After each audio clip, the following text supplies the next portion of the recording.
एक आदमी बहुत ही अच्छी ज्ञानवान था। धर्म के लिए भक्ति तथा दान के लिए धन की आवश्यकता होता है। धन नहीं था परंतु भक्ति तो करता था और हर लोगों को पानी जरूर ही बड़े प्यार से पिलाता था और कभी कभी तो कुछ खाने की चीज़ें भी दान करता था। जहाँ वह पानी पिलाता था वहाँ रोज दिन 4 मनुष्य रोज एक ही साथ आया करते थे और पानी पिया करते थे। एक दिन वह व्यक्ति ने पानी तो पिला दिया और फिर बड़े ही प्रेम से पूछा कि साहब जी, आपसे मैं नम्र निवेदन के साथ यह पूछना चाहता हूँ कि आप लोगों की यहीं कहीं काम करते हैं या यहीं के आप लोग रहने वाले हैं। तब यमराज जी ने बोले कि मेरा नाम यमराज है।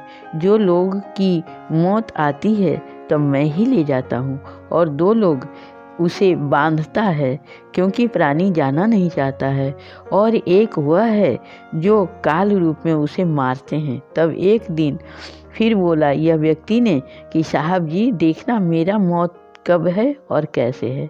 तब जब दूसरे दिन आए तब यमराज जी ने बोले कि तुम्हारी शादी के पहली ही रात ठीक 12 बजे तुम्हारी मौत होगी और तुम जब अपनी पत्नी से मिलने जाने लगोगे तब मिलने से पहले ही मौत हो जाएगी।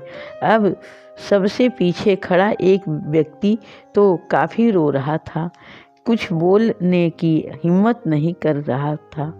तभी पानी पिलाते हुए पूछा कि साहब जी, आप क्यों रो रहे हैं।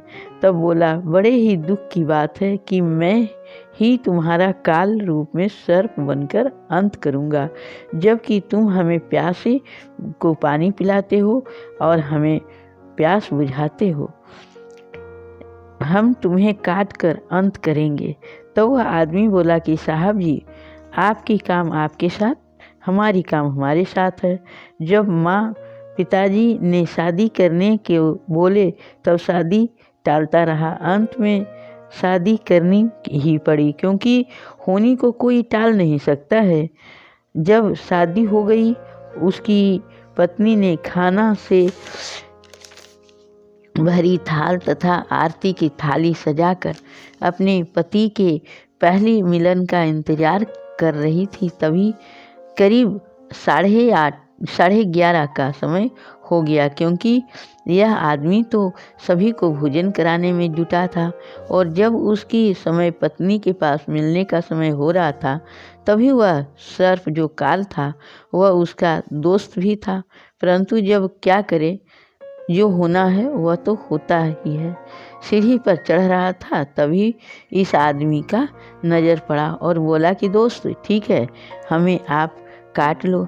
तब बोला कि अभी कुछ समय बाकी है। उधर एक लड़की को बच्चा हुआ था। वह इतना भूख से तड़प रही थी कि अंत में अपने ही बच्चे को खाने की बात करने लगी और उसके घर में सिर्फ लड़की के पिताजी थे। वह कहीं से उसी वक्त चिल्लाता हुआ बोला कि मेरी बेटी को बालक हुआ है, उसे भूख से रहा नहीं जा रहा है। कोई भगवान के बंदे हमारी बेटी की भूख को मिटा दो, कुछ खाना दे दो। दुल्हन ने सारी बातें पति का सुन चुकी थी। तभी उसके विचार आया कि हमारा पति तो खाएंगे नहीं क्योंकि अब काल तो साथ है, क्यों न किसी की भूख मिटा दिया जाए। यह सोचकर दूसरे दरवाजे से सजी जोड़े में दुल्हन ने उस बूढ़े आदमी को खाना दे दिया। जब लड़की ने खाना खाकर भूखा मिटा दिया और फिर पूछी तब पिताजी ने सभी हाल का सुनाया। तभी लड़की बोली कि हे प्रभु, जो दुल्हन ने हमें भूख मिटाई तथा मेरे बच्चे को मरने से बचाई है उसकी सुहाग अमर कर दीजिए।